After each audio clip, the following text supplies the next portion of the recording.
கெட்டி மேளம் சீரியல்ல நாளைக்கு என்ன நடக்க போகுதுன்னு ஒரு குட்டி ப்ரோமோவை பார்க்கலாம். வாங்க வீடியோக்கள் போலாம். சிவராமன் வீட்டில் எல்லாரும் விருந்து சாப்பிட்டுட்டு இருக்கிறாங்க.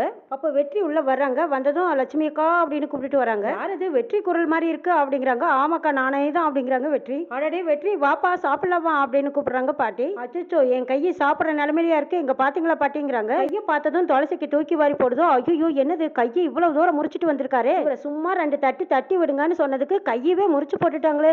ஐயோ பாவம் இவர் வேற நேரடியா வீட்டுக்கு வந்துட்டாரு. எல்லாரும் முன்னாடியும் என்னாலதான் கை இப்படி ஆச்சுன்னு சொல்லிட்டு என்ன செய்யறதுன்னு நினைச்சுக்கிட்டு துளசி ஓடி வராங்க. ஐயோ என்னங்க என்னாச்சு உங்களுக்கு அப்படின்னு கேட்கும். உங்க பின்னாடி வந்ததெல்லாம் ஒரு குத்தமா, இதுக்கு போய் எவ்வளவு பெரிய ரபடியை வச்சு என் கையை இப்படி முறிச்சு போட்டீங்களே. இப்போ நான் நினைச்சாலும் சாப்பிட கூட முடியல தெரியலைங்களா. இதோ கட்டோட இப்படியே வந்திருக்கேன். ஐயோ என்ன சொல்றீங்க நீங்க, இப்படி கொஞ்சம் வெளியில வாங்க அப்படின்னு துளசி தனியா கூட்டிட்டு போறாங்க. என்ன நடந்தது என்னாச்சு உங்களுக்கு அப்படின்னு கேக்குறாங்க துளசி. என்னங்க நீங்க ஒண்ணுமே தெரியாத மாதிரி கேக்குறீங்க. நீங்க தானே ஆள் வச்சு என் கையை முறிச்சிருக்கீங்க. அவ்வளவு பெரிய குத்தமா பண்ணிட்டு ஆள் வச்சு என் கையை முறிச்சிட்டீங்களே. என்ன வலி என்ன கஷ்டம் வீட்டில் கேட்கும்போது நான் என்ன சொல்லி சமாளிப்பேன் நீங்களே நினச்சி பாருங்க. எங்க நான் ஏதோ லேசாக சும்மா மிரட்டி விடுங்கன்னு தான் சொன்னேன். ஆனால் இந்த அளவுக்கு கையை ஒடிப்பாங்கன்னு எனக்கு தெரியாமல் போச்சுங்கிறாங்க துளசி. கையை உடைச்சது மட்டும் இல்லாமல் இப்போ வீண் செலவு டெய்லியும் நான் ஹாஸ்பிட்டல் போயே ஆகணும். என்னோட கஷ்டம் உங்களுக்கு எங்கே தெரிய போகுதுங்கிறாங்க வெற்றி. ஐயோ சத்தம் போடாதீங்க, எங்கள் வீட்டில் யாருக்காவது தெரிஞ்சதுன்னா என்னை பற்றி என்ன நினைப்பாங்க. சாமியாக இருப்பீங்க, வெளியில் சொல்லாதீங்கிறாங்க துளசி. சரிங்க வந்ததே வந்துட்டு ஒரு டம்ளர் காப்பி கிடைக்குமா, உங்கள் கையால் காப்பியை குடிச்சிட்டு போகிறேங்கிறாங்க. சரி சரி வாங்க வந்து உட்காருங்க அப்படின்னு சொல்லி துளசி வீட்டுக்கு கூட்டிகிட்டு போய் காப்பி போட்டு எடுத்துட்டு வராங்க. லட்சுமி சிவராமன் இவங்க 2 பேரும் வெற்றியை சாப்பிட கூப்பிடுறாங்க. எங்க அக்காவுக்கும் அங்க விருந்து தாங்க. அங்க விருந்து சாப்பிட்டு வரும்போது தான் நான் கையை உடச்சு பக்கத்துல இருக்கிற ஹாஸ்பிட்டல் தான் போனேன். சரி போனதே போனோம், அப்படியே அக்காவை பார்த்துட்டு போலாமேன்னு வந்தேன்னு சொல்றாங்க. வெற்றி சரி சரி உட்காரு அப்படின்னு சொல்றாங்க. இல்லங்க உட்காருக்கு டைம் இல்ல, துளசி அவங்க ஒரு டம்ளர் காப்பி கொடுத்தாங்கன்னா நான் குடிச்சதும் கிளம்பி போய்கிட்டே இருப்பேங்கிறாங்க. துளசி வெற்றி சீக்கிரம் போனா போதுமேன்ட்டு ஒரு டம்ளர் காப்பியை கொண்டு வந்து கொடுத்து சீக்கிரமா அனுப்பி வைக்கிறாங்க. எங்க ஹாஸ்பிட்டலுக்கு எது போக வேண்டியதா இருந்தா நீங்க தாங்க எனக்கு கூட துணைக்கு வரணுங்கிறாங்க. சரிங்க அப்புறம் பார்த்துக்கலாம், நீங்க இப்போதைக்கு கிளம்புங்க அப்படின்னு எப்படியோ ஒரு வழியை வெற்றி அனுப்பி வைக்கிறாங்க. எல்லாரும் விருந்து சாப்பிட்டு சௌகரியமா வெளியில வந்து உட்கார்றாங்க. லட்சுமி அம்மா முருகனுக்காக வாட்ச் வாங்கியிருக்காங்க. முருகா நீயும் வேலைக்கு போறியல, கரெக்ட் டைமுக்கு போகணும், கரெக்ட் டைமுக்கு வரணும் இல்ல, உனக்கு டைம் தெரிஞ்சுக்கிறதுக்கு நீ வாட்ச் கட்டிக்கூடா அப்படின்னு சொல்லி வாட்ச் வாங்கி கொடுக்குறாங்க. வாட்சை கட்டிக்கிட்டு போறாங்க முருகனும் சந்தோஷமா அந்த வாட்சை வாங்கி கட்டிட்டு நல்லா இருக்கா பாட்டி அப்படின்னு பாட்டி கிட்ட மகேஷ் கிட்ட எல்லாத்துக்கிட்டையும் காட்டிட்டு அஞ்சலி கிட்ட போயிட்டு வரேன்னு சொல்லிட்டு போறாங்க. அப்பதான் மகேஷ் கேக்குறாங்க, ஆமா இவரு உங்களுக்கு சொந்த பிள்ளையான்னு கேக்குறாங்க. மாப்பிள்ள எங்களுக்கு கல்யாணம் ஆகி கொஞ்சம் வருஷம் குழந்தையே இல்லாம இருந்துச்சு. அப்பதான் நாங்க ஒரு குழந்தைய தத்தெடுத்தோம். அந்த குழந்தை நீங்க வளர்ந்தீங்கல்ல அந்த ஆசிரமத்துல தான் இவனை நாங்க தத்தெடுத்தோம். இவன் வந்ததுக்கு அப்புறம் தான் எங்க வீட்டுல ஒருத்தர் மாத்தி ஒருத்தர் 4 குழந்தைங்க பிறந்தாங்கன்னு சொல்றாங்க. ஆசிரமத்துல வளர்ந்த இடத்துல தான் இந்த குழந்தைய தத்தெடுத்தேன்னு சொன்னதும் மகேஷ்க்கு தூக்கி வாரி போடுது. இது நான் வளர்ந்த ஆசிரமத்துல தான் முருகனை எடுத்தீங்களா? ஆமா மாப்பிள்ள நீங்க வளர்ந்த ஆசிரமத்துல தான் நாங்க முருகனை தத்தெடுத்தோங்கிறாங்க சிவராமன். கேட்டதும் மகேஷ்க்கு தூக்கி வாரி போடுது. எந்த சாட்சியும் தடையும் இல்லைன்னு நான் நினைச்சிட்டு இருந்தோம். ஆனா என் கூடயே வளர்ந்தவனையே இந்த வீட்டுக்கு தத்தெடுத்திருக்காங்க. சரி இன்னும் முருகனை பத்தி விசாரிக்கலான்னு நினைச்சு விசாரிக்கிறாங்க மகேஷ். இவருக்கு வெச்ச பேரே முருகன் தானான்னு கேக்குறாங்க மகேஷ்.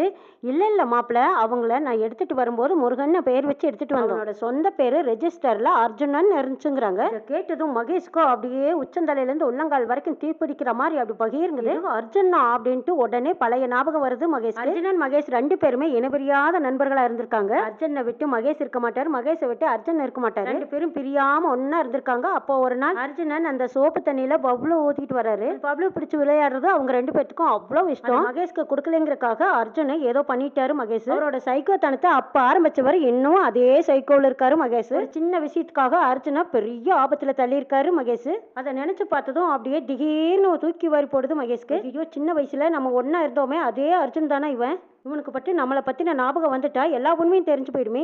நம்மளை பற்றி இது வரைக்கும் யாருக்கும் எதுவும் தெரியாதுன்னு நினச்சிட்டு இருந்தோம். பாரதியார்கிட்ட கூட என்னை பற்றி யாருக்கிட்டையும் எதுவும் சொல்லக்கூடாதுன்னு துப்பாக்கி வச்சு மிரட்டினோமே. இப்போ கூட இருந்த நண்பனே இதே வீட்டில் இருந்துட்டு இருக்கும்போது இப்போ நம்ம என்ன செய்யறதுன்னு யோசிக்கிறாங்க மகேஷ். மகேஷை பற்றி விசாரிக்க சிவராமனும் லட்சுமி அம்மாவும் போன போது அந்த பாரதியார்கிட்ட மிரட்டியிருக்காங்க மகேஷ். என்னை பற்றின உண்மை யாருக்கும் எதுவும் தெரியக்கூடாது, இதோட அவங்க மறந்துடணும் அப்படிங்கிற மாதிரி குழந்தைங்களை வச்சு துப்பாக்கியை காட்டி எதுவும் சொல்லக்கூடாதுன்னு மிரட்டியிருப்பாங்க. ஆனால் இப்போ தன் கூட வளர்ந்தவனே ஒருத்தன் இதே வீட்டில் வளர்றான்னு தெரியும் போது உண்மையை எப்படி மறைக்கிறதுன்னு தெரியாம திணறாங்க மகேஷ். கூட ஒன்னா வளர்ந்த முருகன் இப்ப இதே வீட்டுல இருக்கான். நம்மளை பத்தி அவன் மட்டும் வெளியில சொன்னா என்ன ஆகிறது, தெரியாம மறைக்கணும்னா என்ன செய்யலாம்னு யோசிக்கிறாங்க மகேஷ் யோசிச்சுட்டு இருக்கும்போது சிவராமன் கேக்குறாங்க, என்ன மாப்பிள்ள என்ன முருகனை பத்தி உங்களுக்கு ஏதாவது தெரியுமா? நீங்க வளர்ந்த ஆசிரமத்துல தானே முருகனும் வளர்ந்துருக்கா, அவனை பத்தி உங்களுக்கு ஏதாவது தெரிய வாய்ப்பு இருக்கா அப்படின்னு கேட்கும்போது மாமா எனக்கு தெரியாதுன்னு மறைச்சிடுறாங்க மகேஷ். நல்ல பையன், யதார்த்தமான பையன். அவன் எங்க குடும்பத்துக்கு வந்ததுக்கு அப்புறம் தான் எங்களுக்கு யோகமே அடிச்சதுன்னு கூட சொல்லலாம்னு சிவராமன் ரொம்ப பெருமையா சொல்றாங்க. மகேஷ்க்கு எதுவுமே அவர் சொல்லி சொல்லிட்டு இருக்கிறது காதுல விழல.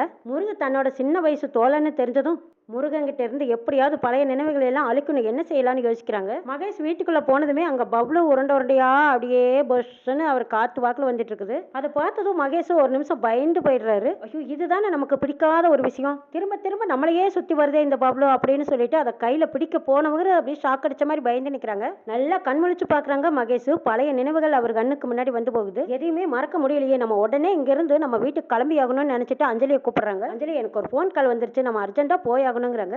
என்னங்க, காலையில தானே வந்தோம், அதுக்குள்ள கிளம்பணுமாங்கிறாங்க அஞ்சலி. அஞ்சலிக்கு ஒரே காய்ச்சல், உடனே ஹாஸ்பிட்டல் போலாங்கிறாங்க. அஞ்சலி ஹாஸ்பிட்டல் கூட்டிட்டு போன மகேஷ் அங்க டாக்டர் அவங்கள கைவச்சு பார்த்ததும் டாக்டர் மேல சரியான கோபப்படுற. அஞ்சலி மேல நான் மட்டும்தான் பாசம் கட்டணும், நான் மட்டும்தான் அவளை தொடணும், டாக்டரா இருந்தாலும் அவளை யாரும் தொடக்கூடாதுன்னு சைக்கோ மாதிரி மாறுறாரு மகேஷ். மறுபடியும் முருகனையே நினைச்சு நினைச்சு அப்படியே டென்ஷன்ல உட்காந்துருக்காங்க மகேஷ். முருகனோட பேச்சு வராதுக்கு மகேஷ் ஒரு காரணமா இருந்திருக்காங்க. அது மட்டும் இல்லாம முருகனோட சொத்தை பூரா மகேஷோட பேர்ல மாத்தி சொந்தம் கொண்டாடிட்டு இருக்காங்க. அத்தனை சொத்துக்கும் முருகன் தான் சொந்தக்காரன்னு பாரதியார் மூலமாவோ அல்லது முருகன் மூலமாவோ ஏதாவது தெரிய உண்மை வெளியே வந்துட்டா பூரா தன் கையை விட்டு போயிடும், அஞ்சலியும் தன்னை விட்டு போயிடுவாளோன்னு ஒரு பயத்துல இருக்காங்க மகேஷ். முருகனுக்கு பழைய நினைவுகள் எல்லாம் வராம இருக்கிறதுக்கு மகேஷ் சைக்கோ மாதிரி மாறிட்டு வராங்க. அஞ்சலி குடும்பத்துல நல்லவ மாதிரி நடிச்சு முருகனை கொலை பண்ண முயற்சி செஞ்சுட்டு இருக்கிற மகேஷை எப்படி காட்டி கொடுப்பாங்கன்னு நாளை எபிசோட்ல பார்க்கலாம்.